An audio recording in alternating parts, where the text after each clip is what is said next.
Welcome to BTFD TV. My name's Jack Barnes, and I have with me Patrick. And Patrick's been here a few times.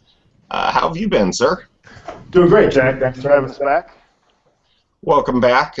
You are obviously one of the luckiest men in the world. You live in that beautiful, balmy place called Chicago, and you have a pub in your own office. So, you know. It's very true, and we've actually got blue skies, and it's gorgeous here today. So I'm not complaining about it at all. Have the icebergs melted yet? Icebergs have melted, and one of our lead developers is from Brazil, and he's very happy after the game yesterday. So life is good here at TT. All right, hold on a second. We just made it live. Leo, welcome on air. Welcome to BTFD TV, and please introduce yourself and tell us a little bit about yourself and what you do at Trading Tech. Terrific. Hey, Jack, thanks for the opportunity to speak here today. My name's Leo Murphy, and I run the university program here at Trading Technologies. And basically what we try to do is we try to reach out to universities, and we try to bring the marketplace to the classroom. My background is in the futures and options industry. I used to work on the trading floor at the Chicago Board of Trade for a number of years in fixed income futures and options. And then I worked for the exchange itself as an economist in product development. So it's I've spent most of my life not only living in Chicago, but working in the futures industry here in Chicago. So you've been around the block. You know, more times than once. Well, very good. I want to thank you for joining us here. What is the key aspect, do you believe, that the Uni program provides to future traders? Well, I think one of the big things is that they're allowed to use some of the software products that we have, which are some of the products that most of the professional traders on the street use, and they're able to see the markets as they play. So I like to think of it as we're adding to the textbook. So it's more than just the classroom. Now they can actually put some of the things that they read in the textbook into a place. All right. From an earlier conversation, I understand that you are in over 50 universities today. Is that correct? We're in 55 universities right now in 10 different countries. Most of them are here in the United States. Okay. And we've got we're in about let me take a look here. If I can just jump, I got a PowerPoint here, Jack. Absolutely. And let me just jump to it. And it's got all my numbers. So why don't we go to your presentation? Sure, that's terrific. So, basically, like I said, in its simplest form, we'd like to bring the marketplace into the classroom. But the real big vision that we have with the program is that, we'd like to establish relationships with schools, and hopefully that translates into new customers, new employees maybe, and possibly even new ideas. In addition to this, we'd like to build a working relationship between our company and the companies in our industries with universities. And basically the way we do that is we'll partner with universities, and it usually, it's not hard and fast, but it usually falls into one of three categories, or all three. We usually donate our software to the university for them to use it as they see fit. We also will give them curriculum assistance if that's something they'd like to do. And then most recently, we're starting to explore collaborating with the universities, and I can expand a little bit on that a little bit later on. You mentioned about the number of schools. We've got 55 colleges and universities. They're in 10 different countries. They're in business schools, math departments, ag-econ departments, computer science, and engineering. And in terms of the quality of some of these schools, according to U.S. News and World Report, we're in 7 of the top 10 business schools. The universities we're in 7 of the top 10 engineering programs. And QuantNet is a survey that comes up with the top graduate financial engineering programs, and we're in 9 of their top 25. So this is kind of the thing we kind of go after. Nice. Go ahead, Jack. I'm sorry. No, I was going to say that's a good lineup of top tens or 7 of 10s. Yeah, it's, like I say, we really don't know where we're going to get the best bang for our buck, so to speak. We've had some smaller universities, smaller local universities that have really brought a lot to us. I mean, case in point, you'll hear about Tulane University, and I never thought Tulane was going to be as powerful to us as they are, but they've really utilized our product. They've actually had students that have gotten hired here in Chicago at different prop shops, and one's at Morningstar up here, one's at BP, and so you just never really know. You never really know. Off camera, in a prior conversation I had brought up, and I'm going to pound the table again, I honestly believe that this is the kind of software that needs to be in the hands of the farmers. You have an extremely large group of, 40,000 Americans who bring in $1 million a year in sales, and they need experience hedging their crops. And this kind of exposure for the young farmers is great. Trust me, you don't want someone like Jared out there trying to figure this out on the fly. That's a joke towards my farmer friend Jared. Those on the stream know what I'm talking about. So. Yeah, and I know you've got a good farming community following your shows too, Jack. I've interacted with you in the past, and I'll go throw in a plug that Exeter has been ranked as like the leading commodity trading futures platform for several years running. So we do that going for us too. And very good. The lowest hanging fruit for us in getting our software into schools has always been like the business schools, those schools that are interested in the equity markets and fixed income futures and options. And second after that would have been those schools with energy interests. Certainly that's where Tulane would fall into category. Those who are interested in crude oil, heating oil. It's the ag schools where I think our program has the best growth. We've got ourselves involved with the University of Wisconsin recently in agricultural economics department.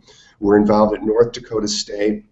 We're in at the University of Nebraska, and all these schools are just coming on board and just kind of getting their feet wet with this.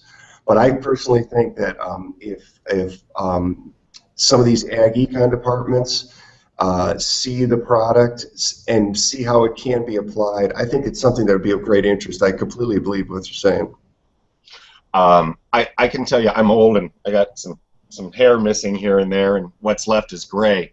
And I wish this kind of software was around when I was going through a business school. I'm the same way.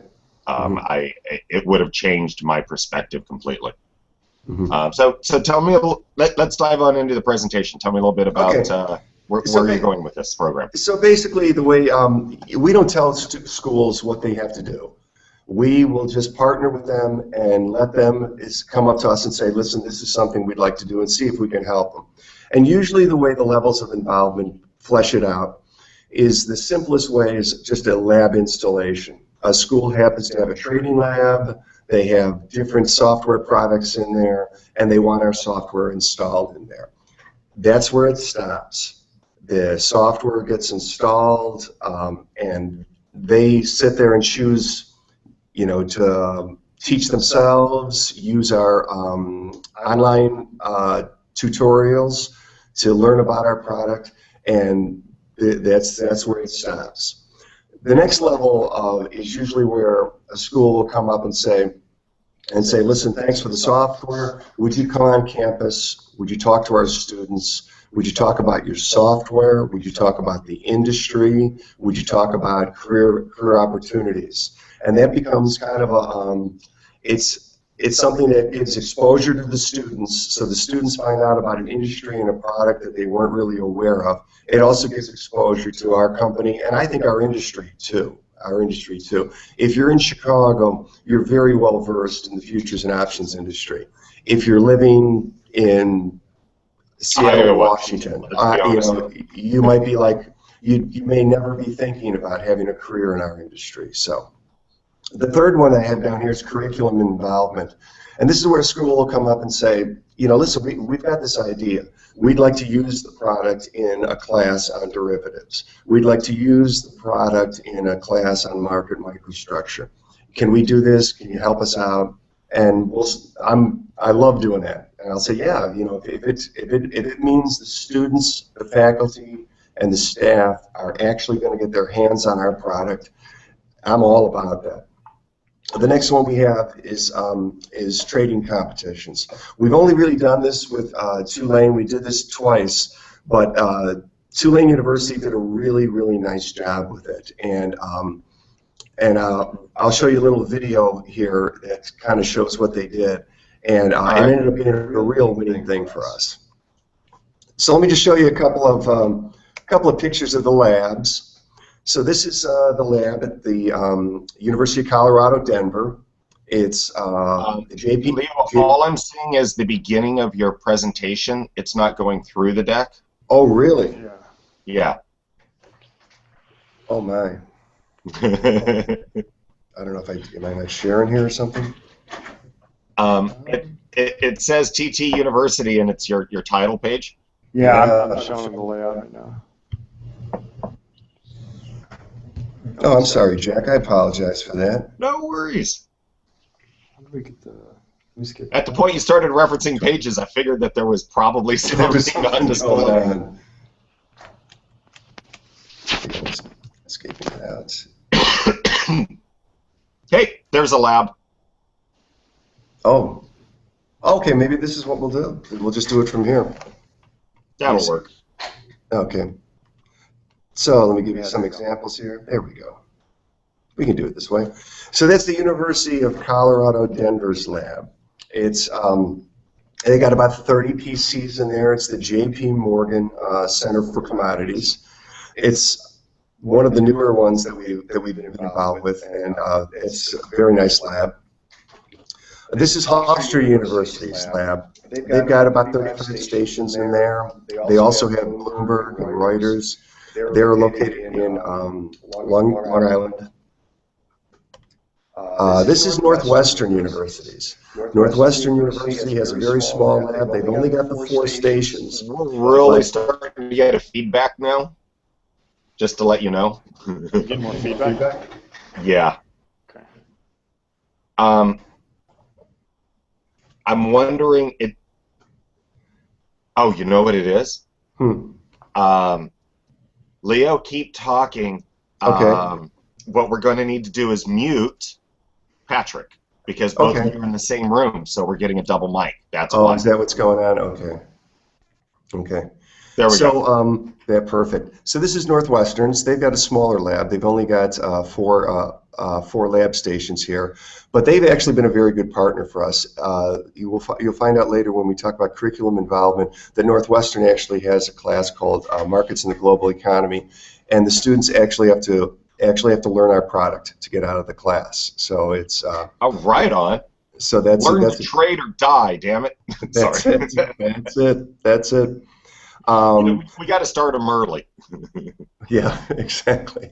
This is Radford University's. Radford's in is in Virginia, and the interesting thing about their lab here is it's a brand new lab, but they've got their classroom set up in pods, as you can see from the desks there. And the interesting thing about the universities is when they decide to take the plunge and build a lab, the first thing they think of is they'd like to make the trading lab look just like a trading room, which is very nice.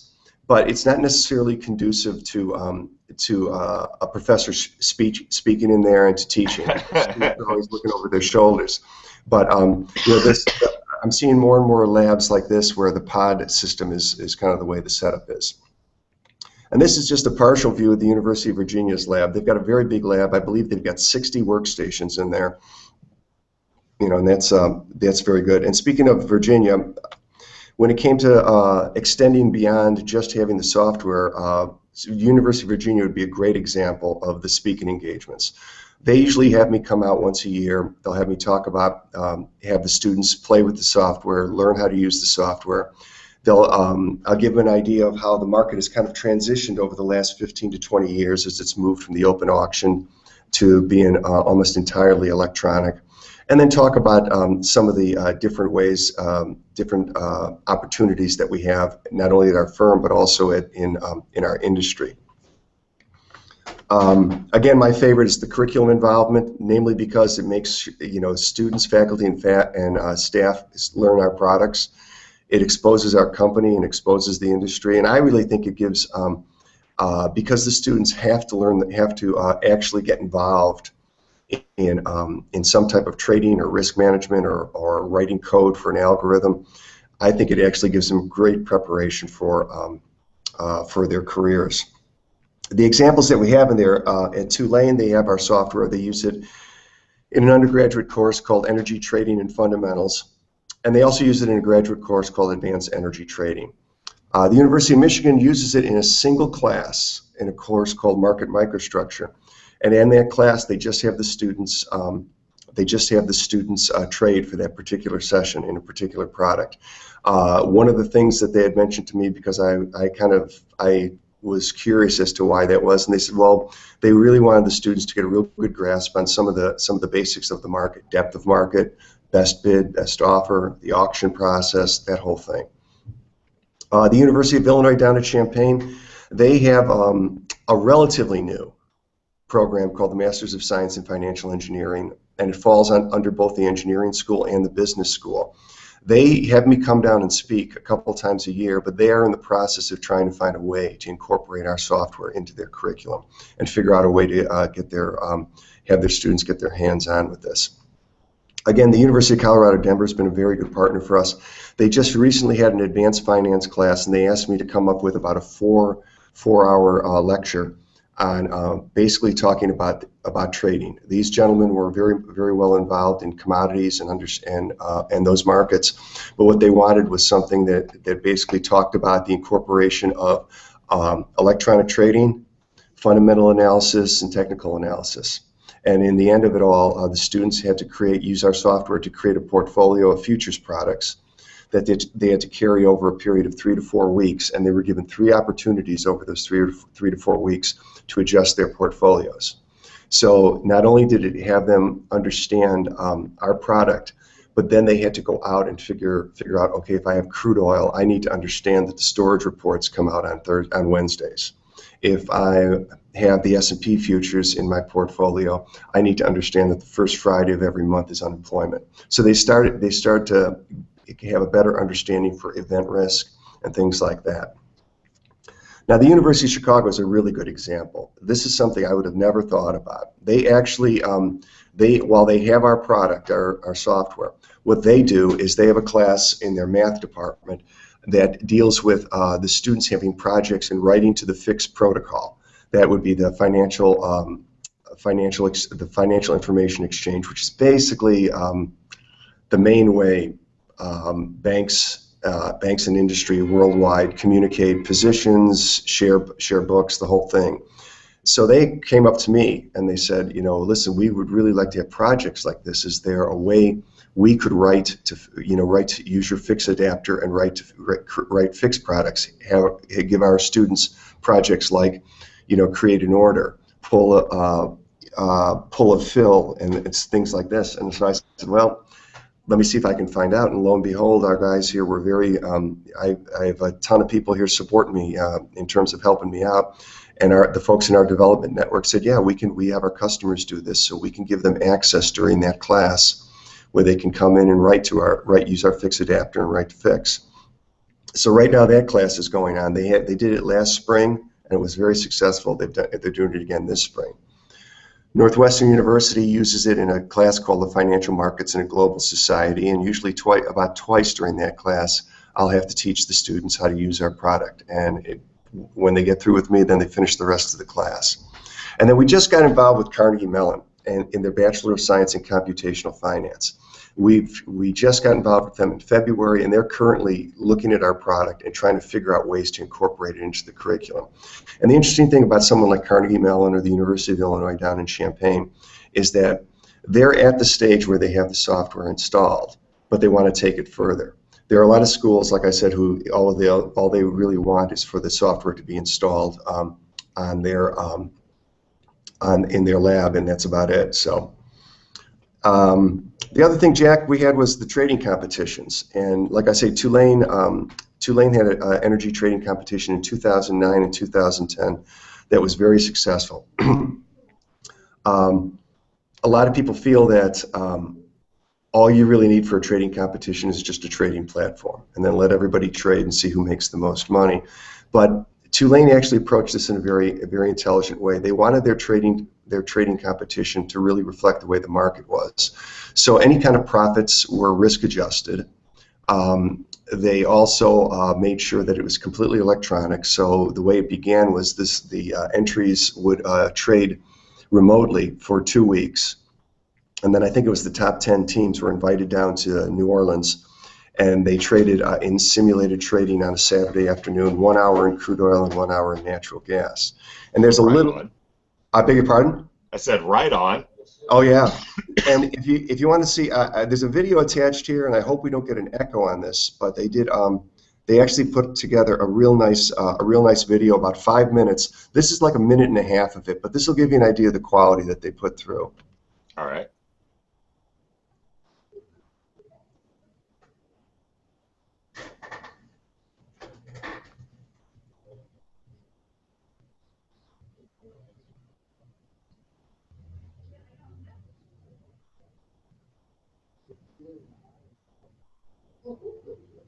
I don't think we're getting sound, but it is a very nicely put together presentation.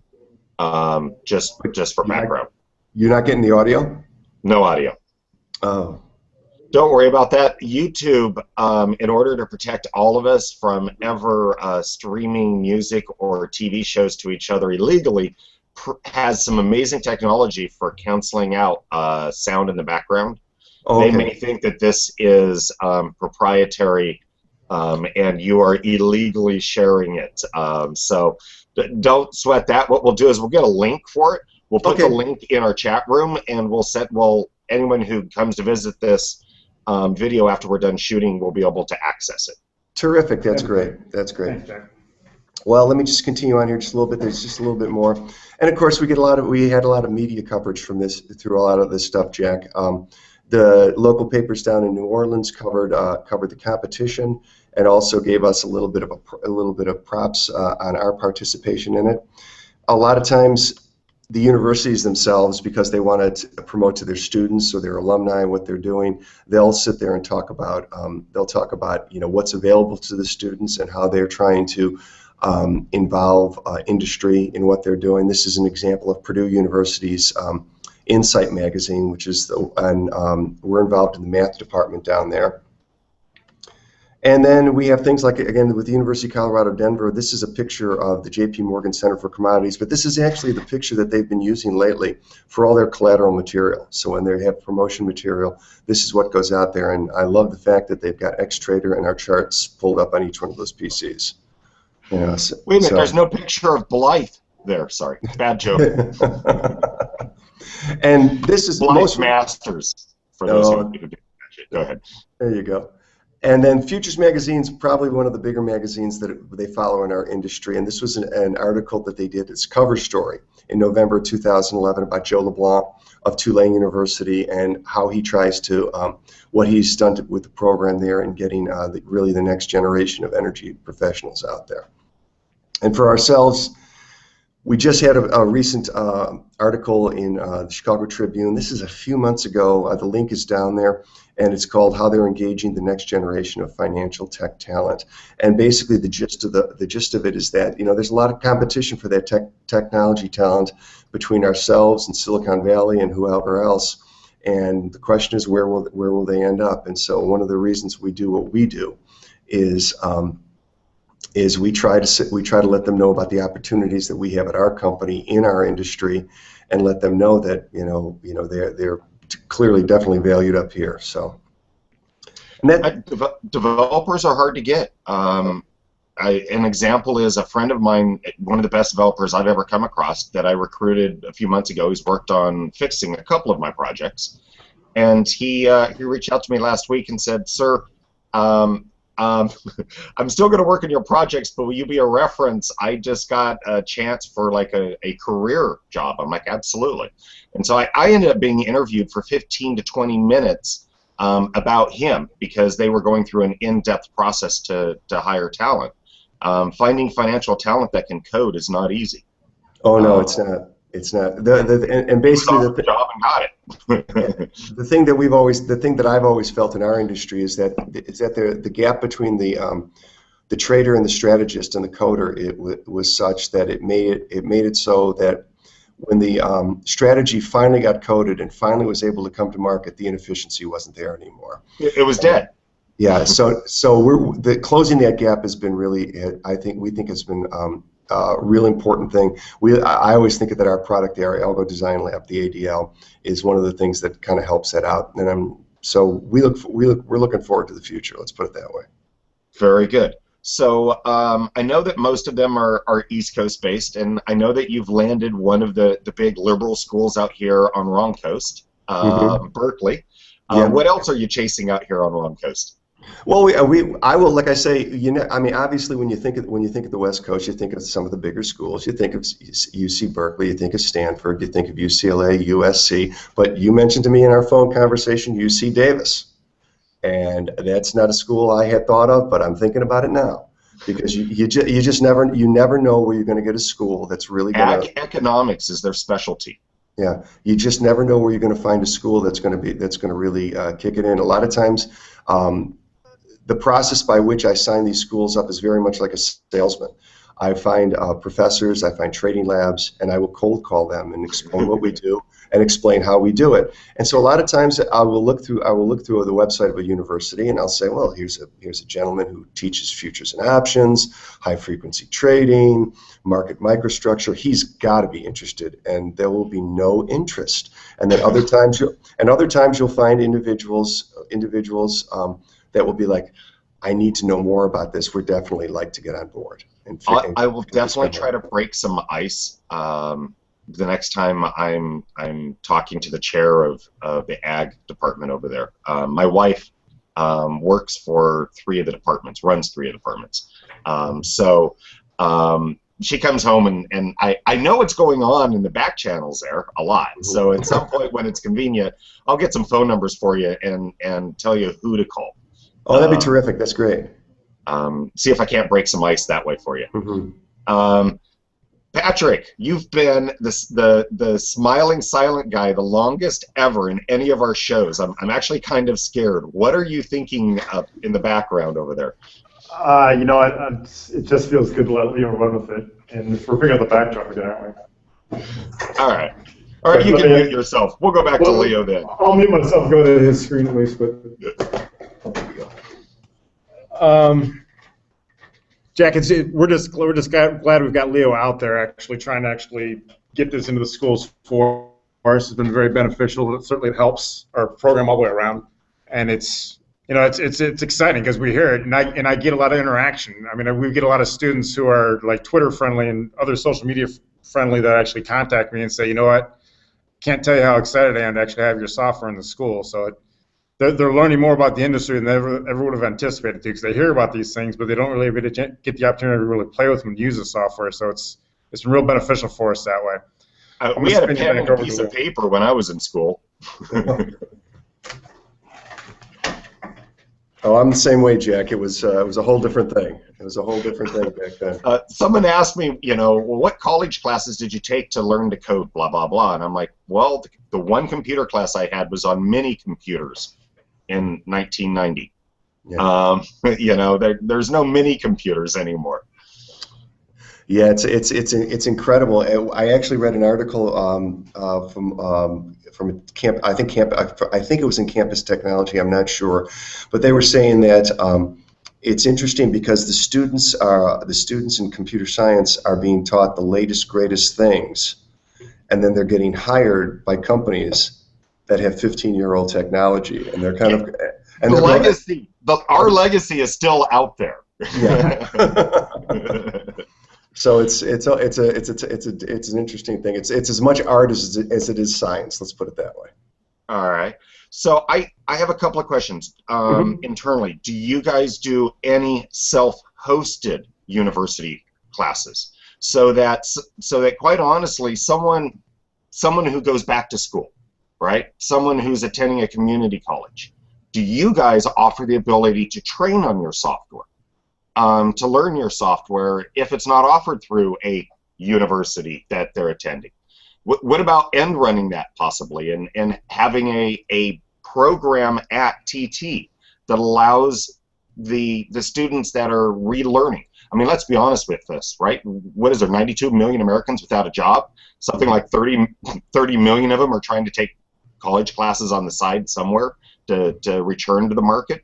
What about offering your technology in a trial safe simulated area? I got Patrick over here looking scared, so I know I'm doing something right. No, I'm not scared, but I know I'm off camera. But there you go. I'm sure Leo's got some stuff to say about it as well, but I wanted to point out that we do have a program that Jim Smith, who's with our Advanced Solutions Department, he actually offers a like a programming class for our ADL, for the Algo Design Lab, and that's been a very successful program. We've had quite a few people go through there, and we do obviously encourage people to jump in there and come and play with the platform. But I'll turn it back to Leo. So. All right. Well, I understand the point you make on that, Jack, and that's very interesting. Like Patrick said, there are certain areas we have here, like with what Jim does, where we try to educate those who want to seek to ante up. In terms of getting people from the ground up, for instance, an individual who has never been in our industry and wants to learn about stuff like that, we had not thought about doing that. I remember. Originally mentioning that much like Bloomberg has their certification, so to speak.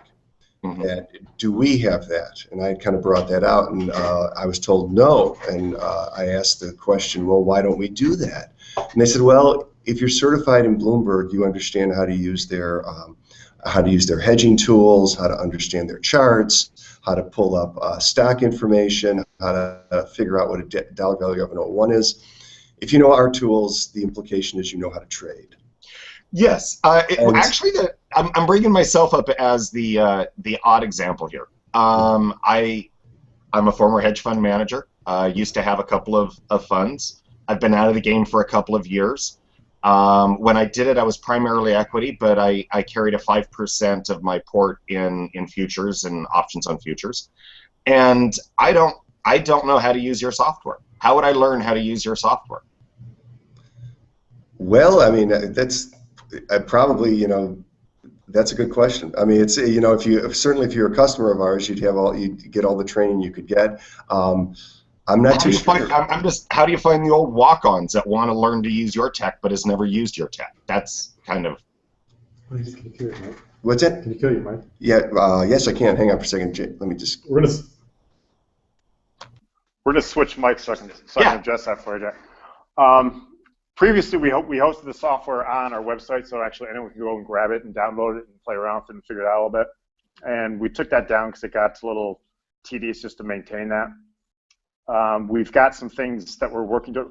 Right now, a lot of the prop shops in town around the globe actually do have training classes on our software that we support very, very heartily, and our account managers go on to actually help and train people along through as well quite a bit. And we actually had a very interesting tech talk here internally yesterday, where one of our engineers presented our new simulation platform that we're going to release with NextTrader next year. That is designed, much of that is for that, because the intent of that platform is to give people an opportunity to get onto the software and actually trade on it in a simulated environment with a very realistic simulated environment. And hopefully we'll get to the point where we'll allow back testing and things like that and give them much more of a flexible platform to learn the software with. So that is something we're addressing. It's something we heartily support, and we do train people whenever we get the opportunity. I mean, I've got an hour-long train ride, and it's not in and out of the office at uncommon. It's not that uncommon to have a trader on the train and actually ask me questions there too. So we do actually, we step in where we can to get people up on board. I just noticed that I'm looking at, all right, I'm one of those people that moves in counter to market waves. So I stepped out in March '09.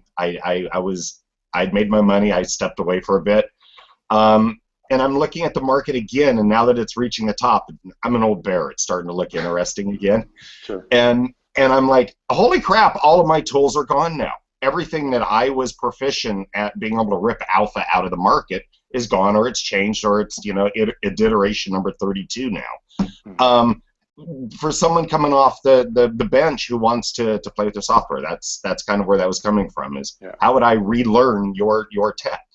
Jack, one other thing I want to point out, we do openly support people using the software that aren't even customers that is right now. You can still get a 30-day trial of the software anytime if you contact TT Sales, because we've got TTNet, which is our global hosting solution, runs simulated environments that are basically real-time markets you can get into. And if you talk to someone in TT Sales, you just talk to them, they send you a link, the link gives you a self-extracting extrader, and that points you into TTNet, and that gets you up and running right away. So I'd love for you to get on there, actually. That'd be fantastic. I'd like to get your feedback on it quite a bit. So I know you've heard me talk about it enough, but I'd be curious to see you actually. At one of these shows, we're going to have to at least get me on air with it and make a fool of myself for the fun of it. Well, I want to thank you guys for joining me here on BTFD TV. Patrick, Leo, it's been a pleasure. Do you have any points you want to make before we hit the big red button and call this one done? Jack, thanks so much for giving us the opportunity to chat and for us to talk about what we're doing here. Anytime. And Leo, I will try to get you some phone numbers for some people, for some labs. I'll just put it in those terms. Terrific. I want to thank both of you for joining me and the fly that's buzzing me as I'm trying to wind up this show, the four of us. On behalf of BTFD TV, my name is Jack Barnes. I want to thank you for being here, and we'll be back again later, and we will be on this Sunday with another episode of Macro Tourist Hour. Thank you. Thanks, Jack.